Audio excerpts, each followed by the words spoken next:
오늘 하나님의 말씀은 요한복음 12장 1절부터 8절까지 말씀입니다. 말씀을 다 같이 교독하시겠습니다. 유월절 엿새 전에 예수께서 베다니에 이르시니 이곳은 예수께서 죽은 자 가운데서 살리신 나사로가 있는 곳이라.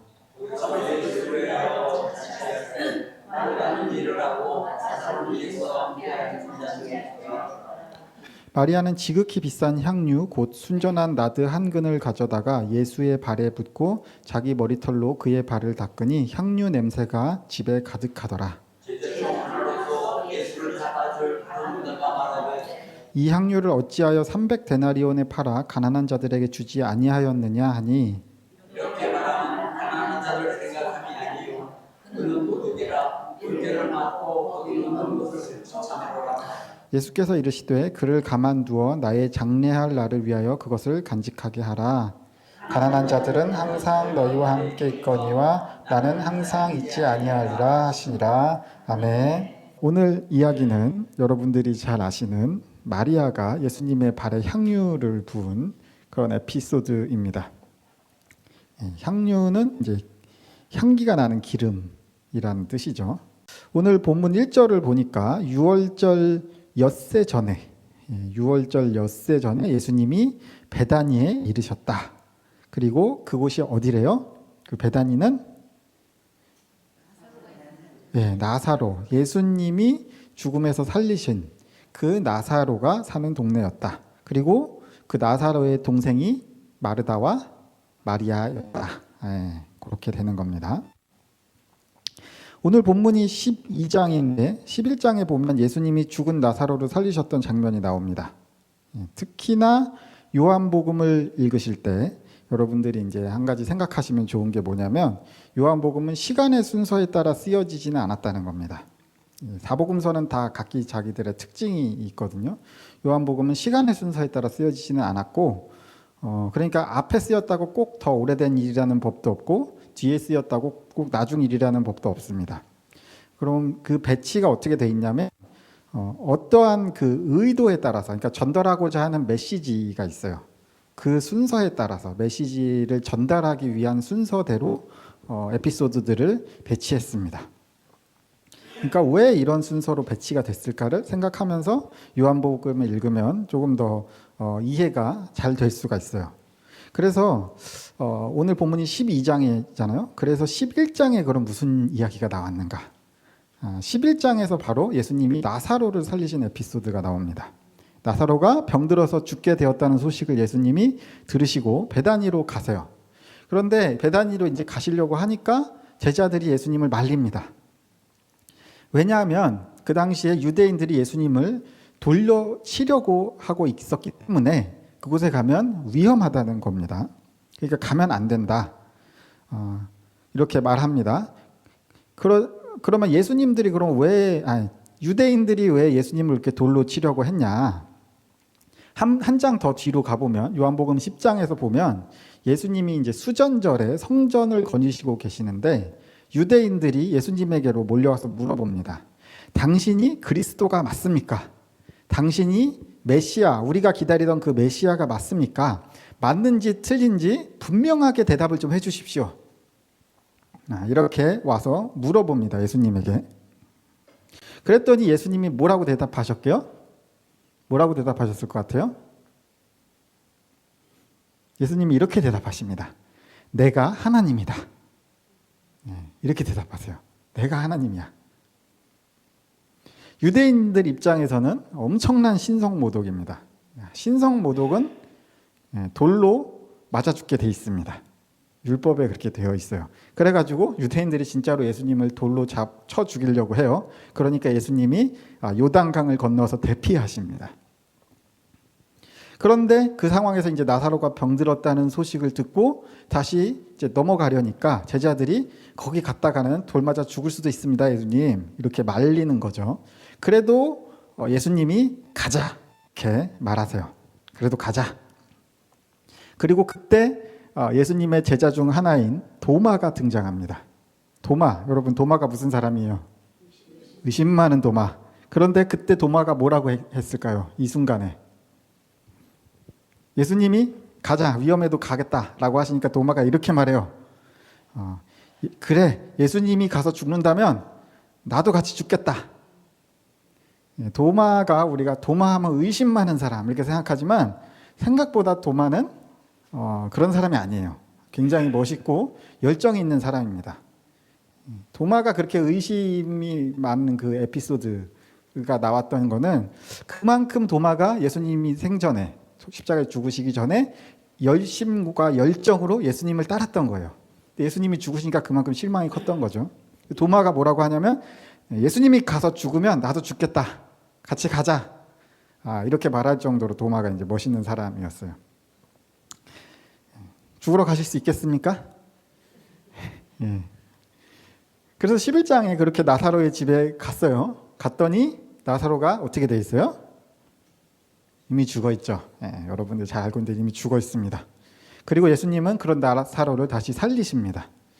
그런데 요 나사로를 다시 살리신 일 때문에 예루살렘에서는 공회라는 게 열립니다. 공회. 이 공회라고 하면 이스라엘의 최고 회의, 당시로서 최고 회의예요. 이 로마로부터 유대인들은 어느 정도 자치권을 인정받고 있었어요.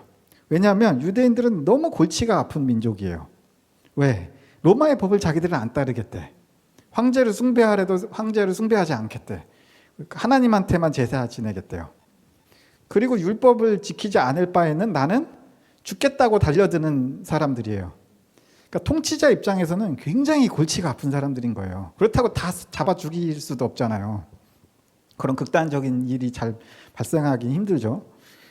그러니까 그래 알겠어. 그러면 니네 나름대로 그냥 살아. 대신에 이 로마의 통치만 잘 받아라. 이렇게 자치권을 인정해주고 있었거든요. 지금도 유대인이 그 실제로 이제 대학교 같은 데서 가시 기숙사 살아보면 깊이 1순위예요. 왜냐하면 유대인들은 지금도 별로 남을 신경 쓰지 않아요. 자기들이 마이웨이를 갑니다. 자기들 하고 싶은 대로 해요. 그리고 굉장히 논쟁적이에요. 어렸을 때부터 굉장히 논쟁적. 그러니까 그렇게 키웁니다. 애초에 누군가 말을 하면 거기에 대해서 반박하고 토론하고 논쟁하고 이렇게 그냥 키우거든요. 그래서 수업 시간에도 이렇게 앉아서 가만히 있는 일은 있을 수 없어요. 뭐라고 이렇게 선생님이나 교수가 얘기하면 그냥 계속 떠들어요. 자기들끼리도 막 떠들고 선생님한테 막 그거 아니잖아요. 막 이러면서 막 대들고. 근데 그게 굉장히 자연스러운 사람들. 지금도 그런데 옛날엔 더 골치 아픈 사람들이어서 자치권을 인정해줬던 거죠. 그래서 그 인들의 자치 중에서 아주 그 최고 회의, 그러니까 가장 중요한 일들을 자신들이 결정하는 걸 공회라고 했거든요. 권력자들이 모여서 회의를 하는 거죠. 그 공회가 왜 열렸냐? 예수님이 자꾸 기적을 일으키니까 사람들이 예수님을 메시아로 여기고 따르기 시작한 거예요. 이제 무슨 기적까지 일어났어요? 하다 죽은 사람을 살리는 일까지 벌어졌으니 여러분들 눈앞에서 죽은 사람이 살아나면은 그 사람을 안 따르겠어요? 내 눈앞에서 죽었던 사람이 무덤에서 갑자기 일어나 걸어다닌다면 저 같아도 막 짐 싸들고 따라다니겠어요, 그죠? 예수님을 자꾸 따르는 거예요, 사람들이. 유대인들에게 메시아란 어떤 존재예요? 자신들을 지배하는 그 로마를 무찌르고 새로운 다윗 왕국을 건설할 사람. 이게 유대인들에게 메시아란 말이죠. 그러니까 이 유대 지도층들이 보아하니 반란이 일어나게 생긴 거예요. 메시아. 반란이 일으키는 사람이 메시아잖아요. 로마에 대해서. 그 예수님을 따르는 사람들이 자꾸 생기니까. 유대 공회는 유대인들의 그 지도층들이 모인 곳인데 그 사람들도 다 유대인이고 그래서 메시아가 등장해서 로마를 무찌르고 다윗 왕국이 세워지면 좋은 거잖아요. 그죠? 똑같은 유대인들인데. 근데 뭐가 문제예요? 뭐가 문제일까요? 첫 번째는 그 사람들이 생각하기로 반란이 일어나도 현실적으로 로마를 이길 수 없다는 거죠. 당시 세계 최강국인 로마를 어떻게 우리 같은 조그만 민족이 반란을 일으켜서 이기겠냐는 겁니다. 그리고 두 번째는 반란이 일어나면 어떻게 되겠습니까? 지금까지 자신들이 유대의 지도층으로서 누리던 그 권력들 이거를 이제 내려놔야 됩니다. 왜 그래요? 일단 반란이 일어나서 진압이 되면 이제 몰살이에요, 몰살. 반란이 일어났다가 진압이 됐다는 말은 다른 주변 민족들에게도 본보기를 보여줘야 되기 때문에 몰살해야 됩니다. 그게 아니고 만약에 반란이 성공하면 어떻게 돼요? 그럼 예수님이 왕이 되겠죠? 예수님이 왕이 되면 아무리 봐도 예수님은 자기들을 싫어한단 말이죠. 자기들이 권력을 잡을 리가 없죠. 예수님을 따르는 그 12제자들이 권력을 잡겠죠. 이러나 저러나 자기들은 문제예요. 그러니까 반란이 일어나면 안 돼요. 자신들이 누리던 그 권력을 빼앗기게 생겼습니다. 그렇기 때문에 공회의 결정사항이 뭐예요? 예수를 잡아 죽이자가 됩니다. 그리고 이 결정 이후부터 예수님은 진짜로 목숨의 위협을 느끼시고 유대인들을 피해서 에브라임이라는 동네에 머무셨다라는 말이 성경에 나옵니다. 그렇게 예수님이 눈에 보이지 않으니까 예수님을 죽여야겠는데 예수님을 붙잡으러 가기는 힘들고, 그래서 또 공회에서 생각한 게 뭐냐면 그래도 6월절에는 예수가 예루살렘에 오지 않겠느냐. 왜? 유대인 남자들은, 성인 남자들은 반드시 6월절에는 예루살렘의 성전에 와서 예배를 드려야 돼요. 이게 또 이렇게 정해져 있기 때문에 예수님도 유대인 남자니까 당연히 제사를 지내러 예배를 드리러 올 것이고, 그러면 그때 예수를 잡아야겠다라는 생각을 하게 됩니다. 이런 굉장히 긴장감이 가득한 상황입니다. 지금 상황이. 그런 상황에서 예수님이 그 베다니에 있는 나사로와 마르다와 마리아의 집에 방문을 하신 겁니다. 그리고 마리아와 마르다는 예수님을 위해서 잔치를 벌입니다. 왜 잔치를 벌였느냐? 자기 오라버니를 살려줬잖아요. 생명을 줬잖아요. 생명을. 유대인들은 이제 디귿자, 이렇게 디귿자 상이 있어요. 디귿자 상에서 이렇게 엎드리거나 옆으로 이렇게 기대서 이런 식으로 이렇게 누워서 식사를 합니다. 이게 사실은 로마의 식사법인데 자유민이라는 표시이기도 했어요. 우리는 노예가 아니고 자유민이다. 노예는 이렇게 식사를 하지 않았거든요. 예수님도 잔치가 벌어졌고 그런 식으로 배치가 돼서 제자들과 함께 상 옆에 엎드리거나 옆으로 비스듬히 누워서 왼팔로 기대고 그리고 오른손으로 이제 음식을 집어먹게. 그래서 우리가 이제 최후의 만찬 때도 우리 그 최후의 만찬하면 떠오르는 이미지가 있죠. 그 레오나르도 다빈치가 그린 그 그림. 사실은 그게 아니고 그때도 이렇게 디귿자로 된 상에서 엎드려서 식사를 했을 거란 말이죠. 그렇게 이렇게 누워 있으니까 어떻겠어요? 이런 식으로 이렇게 누워 있으니까 발이 이쪽 끝으로 갈 거 아니에요. 그러니까 마리아가 와서 발에다가 향유를 붓고 머리카락으로 그것을 닦을 수 있는 거죠. 그렇게 누워 계신 예수님의 발에 마리아가 와서 향유를 붓고 머리털로 닦습니다. 향유의 가격은 대략 일반 사람의 1년치 연봉 정도 되는 가격이었습니다. 마리아는 왜 향유를 예수님의 발에 부었을까요? 자신이 받은 은혜를 갚고자 했습니다. 자신의 오라버니의 생명을 살려주신 그 생명을 주신 은혜를 어떻게 하면 내가 갚을 수 있을까? 고민하고 고민하다가 자신이 가지고 있는 가장 가치 있는 것을 예수님에게 드린 겁니다. 무릎을 꿇고 향유를 붓고 수건 대신 자신의 머리털로 발을 닦아드렸습니다. 자신이 할 수 있는 최고의 행동을 한 것입니다. 그리고 이 장면을 가롯 유다가 가리옷 유다입니다. 발음이 굉장히 힘들어요. 가리옷 유다가 바라보고 있었습니다. 자, 오늘 본문 4절과 5절을 우리 다 같이 한번 읽어보겠습니다. 4절과 5절입니다. 시작. 제자 중 하나로서 예수를 잡아줄 가룟 유다가 말하되 이 향유를 어찌하여 300데나리온을 팔아 가난한 자들에게 주지 아니하였느냐 하니, 가룟 유다가 말합니다. 300데나리온에 팔아서 가난한 사람들에게 주면 좋을 것을 쓸데없이 돈 낭비하는구나 라고 마리아를 비난합니다. 일리가 있는 말이죠, 사실. 뭐 틀린 말은 아닙니다. 2025년도 기준으로 직장인의 평균 연봉이 얼마인지 아십니까? 4,100만 원이었다고 해요. 2025년도 기준으로 평균 직장인들의 평균 연봉이 4,100만 원. 이 4,100만 원을 가난한 사람들에게 나눠주면 굉장히 많은 도움이 되겠죠. 지금도 뭐 그런 거 많잖아요. 한 달에 뭐 몇만 원씩만 주면 한 집의 어린이가 굶지 않을 수 있습니다. 뭐 그게 불과 한 달에 뭐 몇만 원으로 할 수 있는 일인데 한꺼번에 4,100만 원을 그냥 태워버린 거죠. 그 자리에 있던 다른 사람들은 무슨 생각을 했을까요? 가룟 유다의 말을 들은 다른 사람들은 같은 생각을 했습니다. 왜냐하면 그게 맞는 말이잖아요. 맞는 말을 하니까 맞아, 야 저거 아깝다.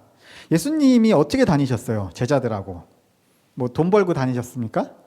아니죠. 예수님은 그냥 아무 직업도 없이 제자들을 12명 또 그 이상의 많은 사람들, 성경에 나온 제자만 12명이고 12명 외에도 많은 제자들을 데리고 돌아다니셨어요.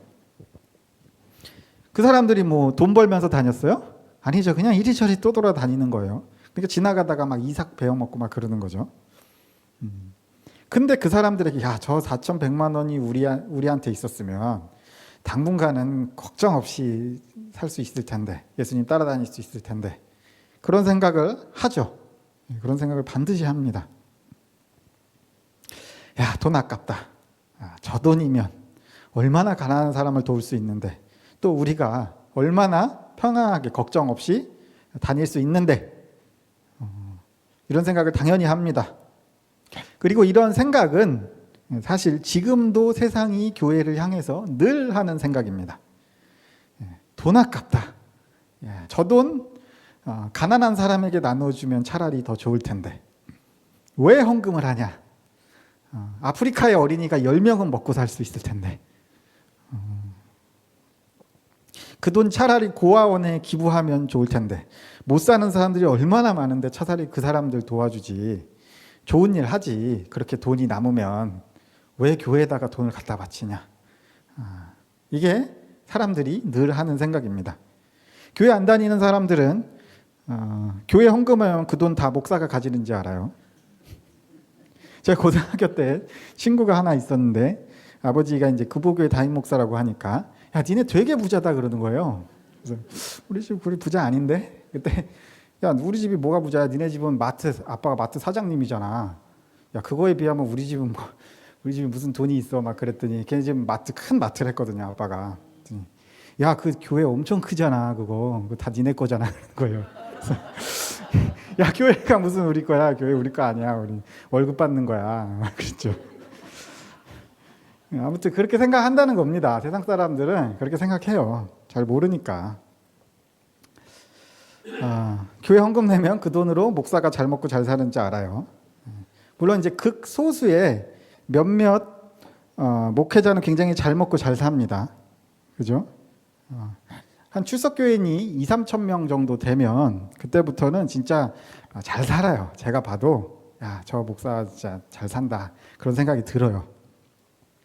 그런데 그런 담임 목사가 그런 교회 담임 목사가 대한민국에 몇 명이나 있겠어요. 그리고 아무리 대형 교회 뭐 2만 명, 3만 명 모이는 대형 교회라고 해도 부목사들은 아주 쥐꼬리만한 월급 받고 다녀요. 그러니까 대한민국 목회자의 최소 95% 이상은 월급으로 먹고 살기도 힘듭니다. 그러니까 벌써 오래됐어요. 목회자 이중직 해야 된다. 안 그러면 먹고 살기가 너무 힘드니까.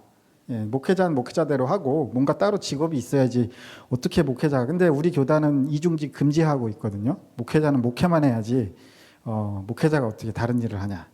하나님에게 집중해야지 그런 뜻이죠. 다른 일 하다 보면 아무래도 분산이 되거든요. 그러니까 근데 그게 벌써 뭐 그런 얘기가 나온 지 10수년이 지났어요. 신학교 안에서도. 목회자가 따로 직업을 가져야 겨우 먹고 살겠다 뭐 그런 거죠. 그래야 먹고 살고 또 자식도 키워. 이상하게 목회자들은 자식도 많이 낳아요. 보면 돈도 없으면서. 그 희한해. 진짜 희한해. 아무튼 대한민국에서는 목회자가 돈이 많다 그러면 일단 부정적으로 보죠. 사람들이 다. 그래서 목회자는 돈이 있어도 없는 척 해야 돼요. 사실은. 있는 척 하면은 괜히 막 고깝게 봅니다. 세상 사람들이 보기에 헌금이라는 것은 굉장히 비효율적인 일이죠. 근데 우리가 헌금을 하는 이유는 뭐예요? 비효율적인데도 불구하고 우리도 다 알죠. 예, 그 돈 차라리 가난한 사람에게 나눠. 예수님도 그렇게 말씀하시잖아요. 심지어 예수님도 그렇게 가르치세요. 가난한 사람들을 도와라. 이게 늘 예수님의 가르침이에요. 산상수훈 때도 계속 말씀하시고. 근데 왜 우리는 굳이 교회에다 헌금을 해요? 하나님이 나에게 주신 그 은혜가 너무 고맙고 그걸 어떻게 갚아보려고 이 마리아의 마음으로 헌금을 하는 거죠. 그리고 또 이 내가 가진 모든 것이 내 것이 아니고 하나님의 것이라는 고백으로 헌금을 합니다. 그게 이제 그 마리아의 마음이라는 거예요. 어떻게 하면 내가 하나님에게 은혜를 갚아볼까? 세상 사람들이 이해를 못합니다. 돈 문제만 나오면 예민해져서 목회자들과 기독교를 비난하기 바쁘죠. 그래갖고 목회자들이 강단에서 헌금 얘기는 이제 금기시 돼요. 항상 금기시 되는 얘기가 헌금 얘기, 최근 들어 동성애 얘기, 그리고 하나 더 있었는데 생각이 안 나요. 아무튼 그렇게 목회자, 특히 우리나라는 좀 덜하지만 미국에서는 절대 동성애 얘기, 이혼 얘기, 그리고 돈 얘기 이런 얘기는 하면 안 돼요. 목회자가 강단에서. 그러면 이제 거기는 이미 법이 있기 때문에 붙잡혀 가거든요. 우리나라도 이제 곧 법이 생기면 붙잡혀 갈 수도 있어요. 네. 그래서 우리는 헌금을 하죠. 네. 그래서 마리아의 마음으로 헌금을 합니다. 아니, 발 씻는 물은 항상 집 문 앞에 준비되어 있거든요. 유대인들의 정결법에 의하면 문 앞에 항상 항아리에 발 씻는 물이 준비되어 있어요. 그게 정결법이에요. 그래서 항상 발을 씻어야 돼요. 왜냐하면 거기는 먼지가 굉장히 많은 광야지대잖아요. 늘 발을 그렇게 씻게 돼 있고 또 신고 다니는 신발이 샌들이다 보니까 발이 늘 더럽고 하니까 있어요. 발 씻는 물이 있단 말이에요. 그걸로 씻으면 되는데 왜 저 비싼 향유를 낭비하냐는 거죠. 그런데 마리아는 돈이 중요한 게 아니에요. 어떻게든 예수님의 은혜에 보답하고 싶은 거죠. 마음이죠, 마음. 그러니까 돈이 아니고 마음입니다. 그런데 가룟 유다는 마음이 아니고 효율을 따집니다. 돈을 따져요. 가룟 유다뿐이 아니라 당시 함께 있던 모든 사람들이 다 그렇게 생각했습니다. 그리고 가룟 유다는 말은 가난한 사람을 도와주자고 했지만 사실은 그 돈이 자식에 들어오면 그거를 자기가 가로챌 생각이었던 거죠. 오늘 보면 6절도 한번 같이 읽어볼게요. 6절입니다. 시작. 이렇게 말하면 가난한 자들을 생각함이 아니요 그는 도둑이라 돈계를 막고 거기 넣는 것을 훔쳐 가밀어라. 예.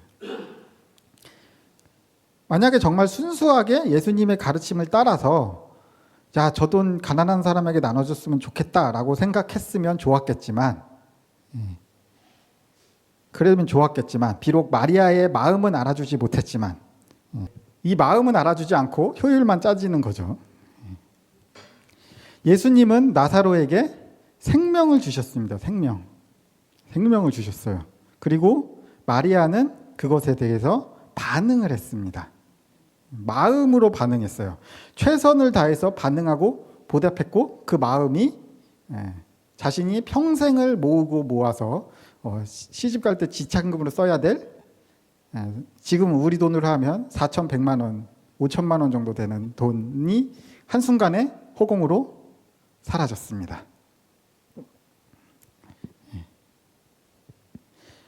이 마음이 그래서 돈입니다, 사실은.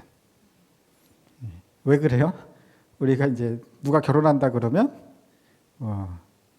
우리의 부조금에 따라서 그 사람을 얼마나 생각하는지를 알 수가 있죠. 친척들이 결혼하면 보통 수십만 원이 나가고 잘 모르는데 그냥 어떻게 부조금은 겨우 내야겠으면 이제 5만 원 되고 그렇게 되는 거잖아요.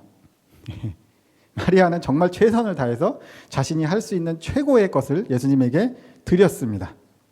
여러분들, 예수님이 여러분들에게 무엇을 주셨습니까? 뭘 주셨어요, 여러분들에게 예수님이? 생명을 주셨단 말이에요. 생명을. 무슨 생명이에요? 그것도 영원한 생명을 주셨습니다. 영원한 생명.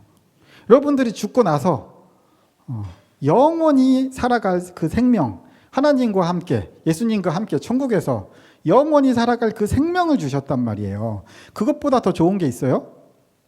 이 세상에서 돈을 100억을 벌고 1000억을 벌면 뭐 하겠어요? 죽어서 지옥 간다면 그게 무슨 소용이 있어요? 내 통장에 돈이 아무리 많은들. 여러분들 영원한 생명을 받으셨습니까? 예, 죽어서 하나님 만나실 자신 있으세요? 예, 그러면 우리가 이제 무슨 반응? 마리아 같은 반응이 우리가 해야 된다는 겁니다. 예. 마리아는 그냥 고마움을 표현했을 뿐입니다. 효율을 따지지 않았어요. 그냥 고마움을 표현했습니다. 내가 할 수 있는 그 최고의 고마움이 뭘까? 그것도 부족하다고 생각하면서 드렸어요. 내가 지금 이것밖에 없어서 이것밖에 못 드립니다. 예수님, 이거라도 받으세요. 라고 하고 향유 5컵을 깨트려서 예수님께 드렸습니다. 그리고 주변 사람들로부터 비난받았습니다. 비효율적이라고. 그런 짓을 왜 하냐고. 비난을 받았어요. 그리고 예수님이 그 비효율적인 일을 어떻게 바꿔주셨어요? 예수님의 장례를 준비하는 일로 그 의미를 부여해 주셨어요. 예수님이 오셔서 하신 가장 중요한 일이 뭐예요? 십자가 사역입니다. 다른 거 다 필요 없고 예수님이 뭐 병든 사람 살리고 병든 사람 고치고 앉은뱅이 일으키고 눈뜨게 하고 이런 거 다 필요 없어요. 이런 거 하나도 안 하셔도 돼요. 예수님이 오셔서 하셨던 가장 중요한 일은 십자가 사역입니다. 십자가 사역을 통해서 우리에게 생명을 주시는 일. 그 일이 가장 중요하고 그 일을 위해서 오신 것이고 예수님이 그 십자가 사역의 한 부분이 될 수 있도록 이 마리아의 비효율적인 행동을 의미를 부여해 주시고 마리아를 동참시키셨어요. 그래서 마리아는 그 예수님의 십자가 사역에 동참한 사람이 되었습니다. 십자가 구원 사역의 일부로 마리아를 만들어 주셨어요. 여러분들도 우리들도 그렇게 마리아처럼 반응해야 됩니다. 예수님으로 인해 영원한 생명을 얻었음을 우리가 감사하고 반응해야 돼요. 그냥 내가 할 수 있는 선에서 최선을 다해서 반응하면 됩니다. 그러면 그 비효율적으로 보이는 그 일을 예수님이 위대한 예수님의 사역으로 바꾸어 주시는 거예요. 세상 사람들이 바보라고 비웃고 비난할지라도 그것이 나의 최선을 다한, 나의 마음을 다한 반응이라면 그것을 위대한 사역으로 바꿔주세요. 여기서는 금액이 중요한 게 아니에요. 그리고 뭐 크고 작음이 중요한 게 아닙니다. 예수님은 절대로 크고 작음을 따지시는 분이 아니에요. 왜 그래요? 그거 어떻게 알 수 있어요? 그 예수님은 과부의 그 2렙돈을 소중하게 여기신 분이에요. 그것을 부자들이 하는 큰 헌금보다도 훨씬 더 소중하고 크게 여기신 분이 예수님이에요. 많이 하고 적게 하고 하는 게 중요한 게 아니라 내 마음이 얼마나 들어갔는가, 얼마나 내가 정성을 다해 예수님께 반응했는가가 중요한 겁니다. 가룟유다처럼 효율과 세상의 이치를 따지면 안 됩니다. 그냥 우리는 마음이 가는 대로 예수님에게 반응하면 됩니다. 그러면 예수님이 그것을 큰 열매로 바꾸어 주십니다. 우리가 능력이 없을지라도 예수님이 하나님이 우리를 사용하시면 불가능한 일이 없게 됩니다. 무슨 일이라도 할 수 있게 돼요. 그렇게 예수님의 주신 생명에 반응하다 보면 우리가 어마어마하게 큰 열매를 맺게 돼 있을 겁니다. 여러분들의 삶에서 굉장히 큰 열매가 일어날 거예요. 그리고 그 열매로 인해서 사람들이 하나님이 살아계시는구나, 하나님이 정말 위대하신 분이구나, 이렇게 하나님의 영광 받으시는 거죠.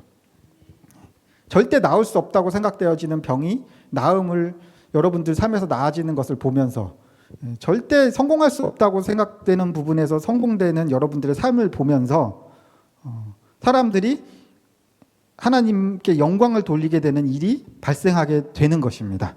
그렇게 큰 열매 맺으시는 여러분들 되시기를 주님의 이름으로 기원합니다.